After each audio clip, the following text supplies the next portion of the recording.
Jadi saya ulangin sekali lagi, ya.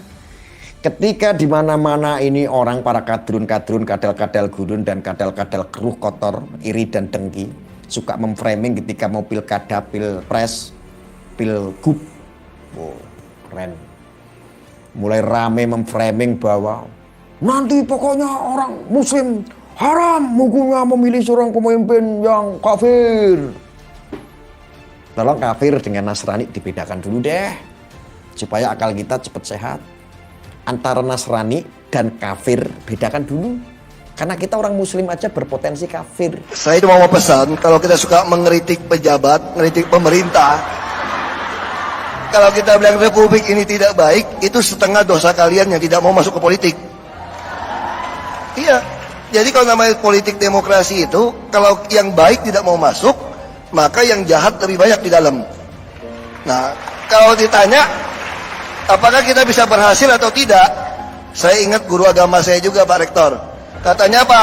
Manjada wajada.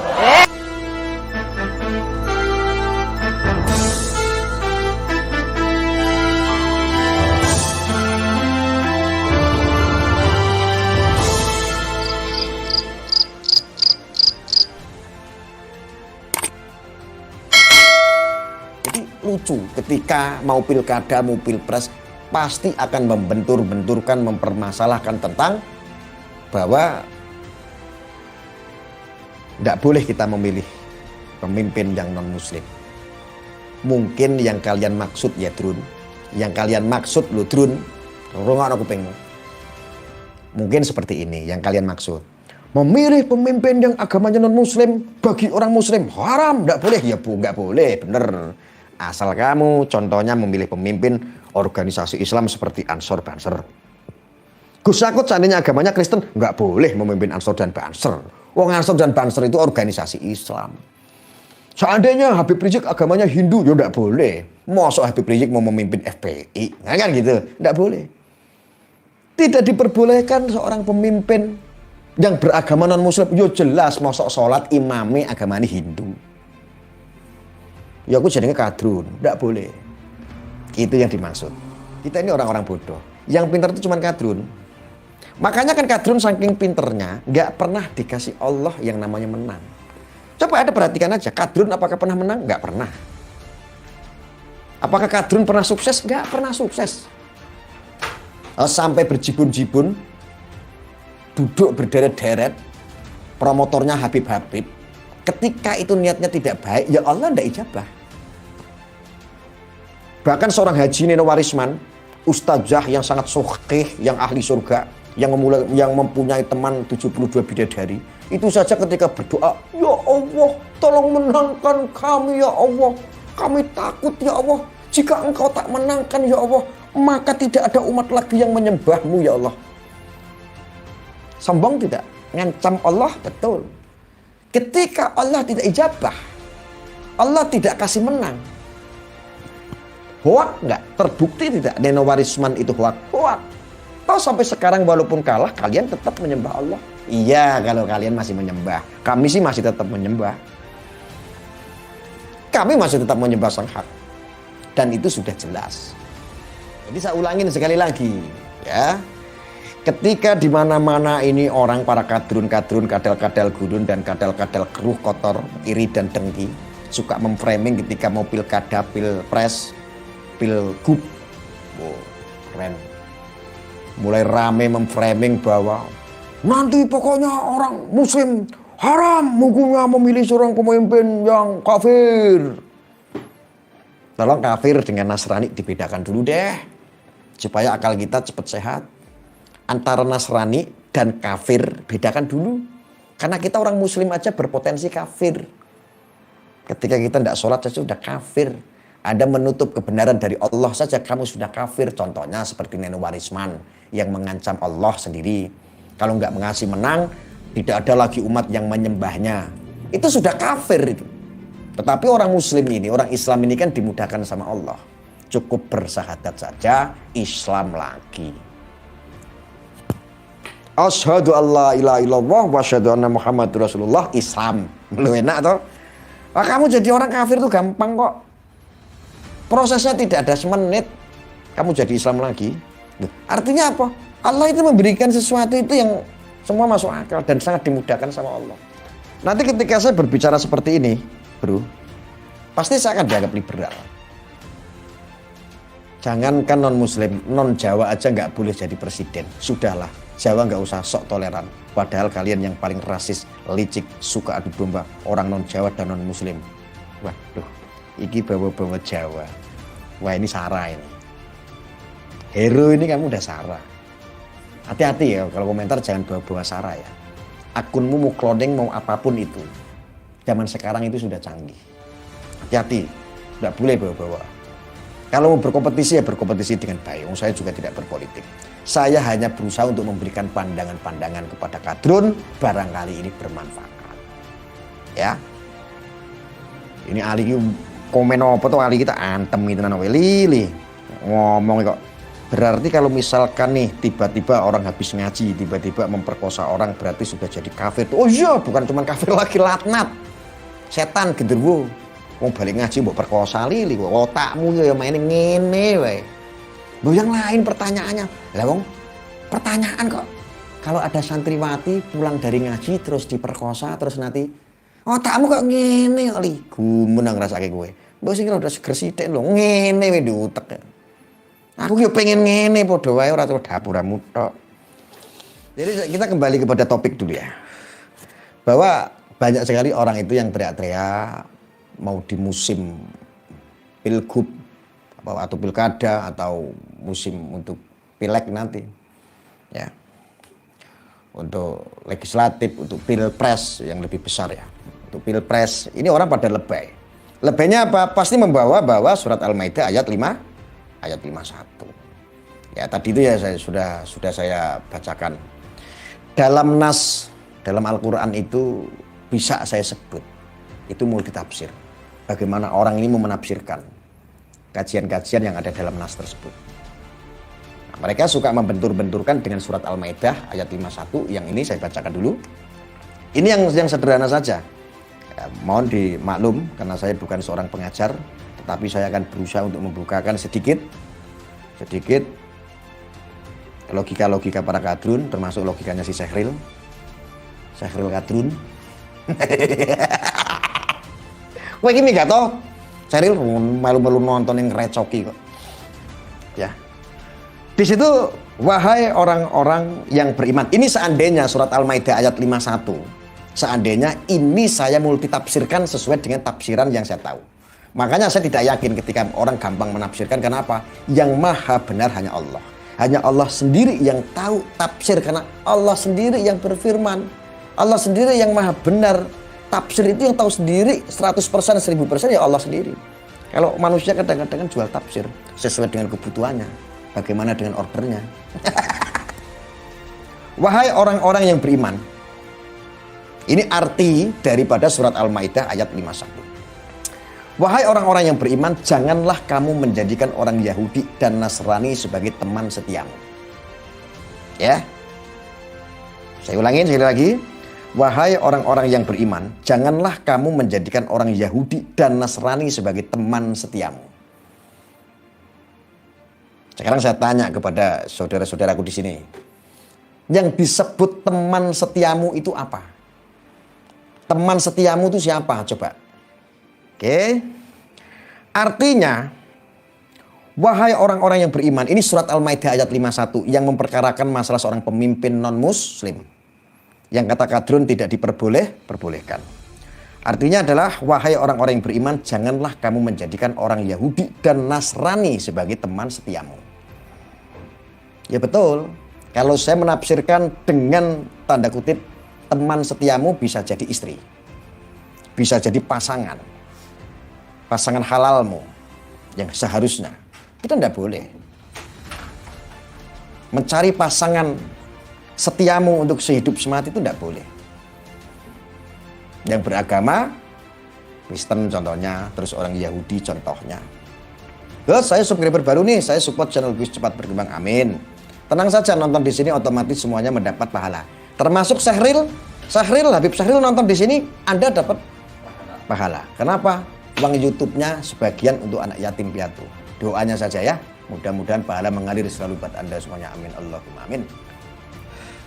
Oke, wahai orang-orang yang beriman, janganlah kamu menjadikan orang Yahudi dan Nasrani sebagai teman setiamu. Nanti saya teruskan. Tadi teman setiamu saya tanya sama netizen di sini, jawabannya adalah istri, pasangan hidup Gus, dan lain sebagainya. Ya, dan betul. Anda kalau pengen mencari teman setiamu untuk hidupmu, kalau Anda seandainya agamanya Muslim, kalau Anda tidak mau cowok atau pasanganmu itu menjadi mu'alaf, ya kamu harus ngalah jadi orang murtad. Atau kalau kamu nggak mau jadi orang yang murtad, ya pasanganmu harus menjadi seorang yang mu'alaf. Ya. Yang sah adalah apa? Yang halal. Sesamamu Muslim, seagama, seiman. Itu sudah jelas. Sudah jelas. Ini kalau seandainya saya mau multitafsirkan, ya. Saya lanjutkan lagi. Mereka satu sama lain saling melindungi. Barang siapa di antara kamu yang menjadikan mereka teman setia, maka sesungguhnya dia termasuk golongan mereka. Kalau kamu nikah sama orang yang beragama Kristen, artinya kamu menjadi murtad pada akhirnya, pada hakikatnya, pada ujung-ujungnya, pada akhirnya. Kamu akan murtad. Karena kelompok-kelompok mereka, gerombolan-gerombolan mereka adalah orang-orang Yahudi atau orang-orang Nasrani. Ini seandainya kalau saya mau menafsirkan seperti itu. Nah, dalam nas itu, dalam Al-Quran, makanya saya bilang multitafsir. Siapapun ketika ada pesanan bisa menafsirkan, nyenggol-nyenggol sedikit benar, nyenggol-nyenggol sedikit abu-abu. Itu bisa jadi, dan banyak orang salah menafsirkan. Karena saya masih meyakini, saya masih mengimani, semuanya betul. Apa yang dalam Al-Quran 1.000.000% betul. Ya. Dalilnya benar. Hanya orang-orang yang memahami terkadang salah. Orang memahami tafsir salah. Ayat-ayatnya betul. Orang yang menerjemahkan sendiri dan menafsirkannya dengan cara yang salah, pemahaman yang salah. Inilah yang suka keblinger. Ya. Maka sesungguhnya dia termasuk golongan mereka. Sungguh Allah tidak memberi petunjuk kepada orang-orang yang zalim.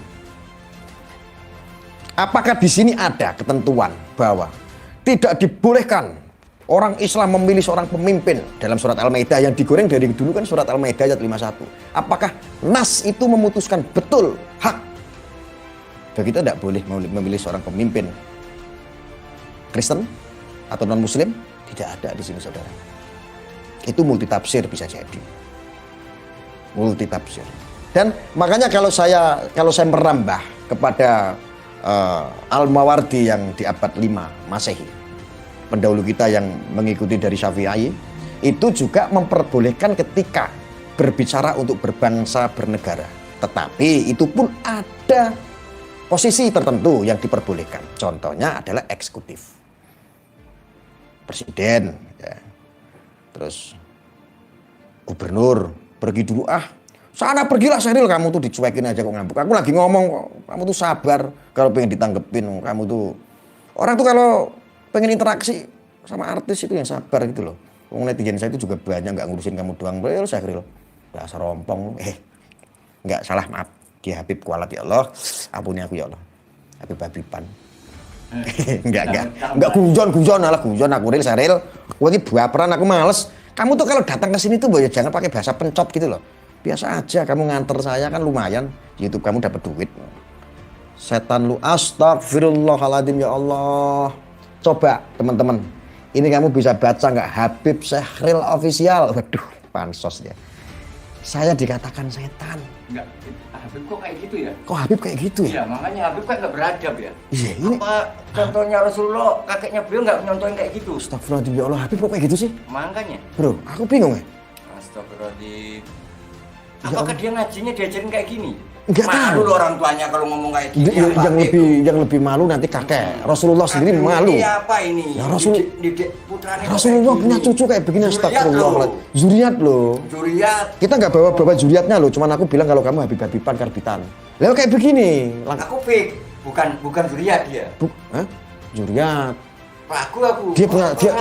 Dia punya senjata. Oh gitu. Iya, itu dari Robitoh. Robitoh ada. Iya ada senjatanya itu. Lah kalau dia. Tapi akhlaknya begitu. Ya akhlak biasa, namanya juga habib-habiban, habib perpencotan biasa. Ya Allah, astagfirullahaladzim. Aku disetan-setani, padahal Allah ciptakan saya terbuat dari tanah. Sedangkan setan terbuat dari api. Dia benar-benar menistakan ciptaan Allah, bro. Allah menciptakan manusia dari tanah, sedangkan setan diciptakan sama Allah itu dari api. Enggak, Kak. Kita kalau emang dia cucunya Rasul, diakui enggak sebagai cucunya? Bah, aku umpama nabi. Kira-kira. Seandainya saya Nabi Kira-kira. Muhammad. Iya, seandainya aku Nabi Muhammad nih. Iki piye keturunan aku kok perlu geblek ngene? Priwe? Wah, ini kayak kiye ya meletek dewek. Iya, meletek dewek. Iya, jangankan cucu-cucunya kurang ajar kayak begini. Keturunan yang kurang ajar kayak gini. Putrinya Rasulullah saja ketika mencuri ajar mau dipotong tangannya. Ya Allah, aku disetan-setanin. Astagfirullahaladzim, kelakuannya Habib kok koyo ngono kuwi, cuk, jancuk. Jangan menirukan Nabi Muhammad. Lu ini seandainya, lu yang menirukan tuh siapa? Umpamane iki umpamane, aku ki umpamane Nabi. Bukan aku menyamakan Nabi, bukan. Umpamane aku Nabi. Bingung caranya. Untungnya kan aku dudu Nabi, aja mbok goreng lo ya, aja mbok goreng. Kok yo gampang. Aku ya berpikirnya itu kotor loh. banget mulutnya. Ini dilanjut apa enggak guys? Aku kok emosi ya? Ini dilanjut enggak? Enggak, Deng, ngaji fikih ini apa sih? Enggak. Ngawe gak khatam bocah ini. Ya khatam Habib kok. Habib. Habib. Tapi kok gak tahu fikih? Padahal fikih Ah, dasar itu. bukan dia kalau kitab dia menguasai cuma akhlaknya. Oh, akhlaknya. Akhlak, Oh. iya. Ini mau dilanjut apa enggak? Aku kok emosi ya? Berarti ya. Mau dilanjut apa enggak ini? Lanjut. Iya Pak Mus, aku kok bingung ya. Oh, fikih ayo ke sini katanya. Hah? Fikih ayo sini. Pikir, Oh. kalau akhlaknya ora bener percuma. Dia kitab itu lulus semua, semua kitab sedunia. Dimakan. Dia tahu Kalau Sabina dimakan, dimakan lu sama semua dimakan sama Ya, dia. dimakan apa dibaca? Tapi akhlaknya kan duwe. Kan dimakan. Nanti Dibaca. nanti seandainya nih, dia laporan sama Allah nih ya. Heh, Sakril, kamu agamanya apa? Islam ya Allah katanya. Oke. Terus kamu sudah bawa apa laporan ke sini katanya? Saya sudah hafal kitab-kitab ya Allah katanya. Terus kitab apa yang ya Allah kamu kok kepo sih? Kamu tuh Allah model apa sih? Wow, bajingan kamu Sakril. Saya ini Tuhanmu kok kamu gak punya akhlak? Wah, diam modar. Yang pertama pertanggungjawaban sama Allah itu akhlak dulu. Mas. Orang bodoh nggak ngerti kitab ketika berakhlak, lulus nggak? Lulus. Ketika orang bodoh tidak hafal kitab, tetapi mereka menjadi orang yang berakhlak, lulus nggak? Lulus. Lulus. Aku kok bingung sesuai. Saya ini piye toh? Sing rusak iki sakjane otakku apa? Habib saya kira lagi. Nanti dulu Allah. Tak tenang nih pikirane Sakril. Sakril, wis tenangno pikiranmu. Manut karo aku penak. Kok geting aku. Wis to, penak. Iki dilanjut apa ndak ini? Memang dia sengaja masuk ke sini tuh hanya bikin ngerecokin ya Allah. Nah, gitu ketawa gitu loh kamu tuh marah-marah baik. Ya sudah lanjut. Ya udah dengerin. Kamu itu jangan sombong seperti iblis. Ketika saya manusia tercipta dari tanah, mentang-mentang kamu iblis terbuat dari api terus kamu sombong. Kamu terus mungkar. Akhirnya apa? Allah bawang kamu dari surga. Karena apa? Karena kamu tak kabur, sombong seperti iblis. Tidak boleh. Sekali-kali kamu jangan ngasih ceramah sama orang, tapi kamu dengerin ceramah dari saya. Bagaimanapun saya adalah seorang wali, Sakril. Sedangkan kamu hanya seorang Habib-Habiban. Sudah. Lo sombong tuh sifatnya iblis lo. Nah aku nih iblis tenanan. Ora masalah aku sombong, ngaku jadi iblis nek kowe. Kamu nggak ngaku jadi iblis tapi ngakunya jadi Habib. Itu keliru.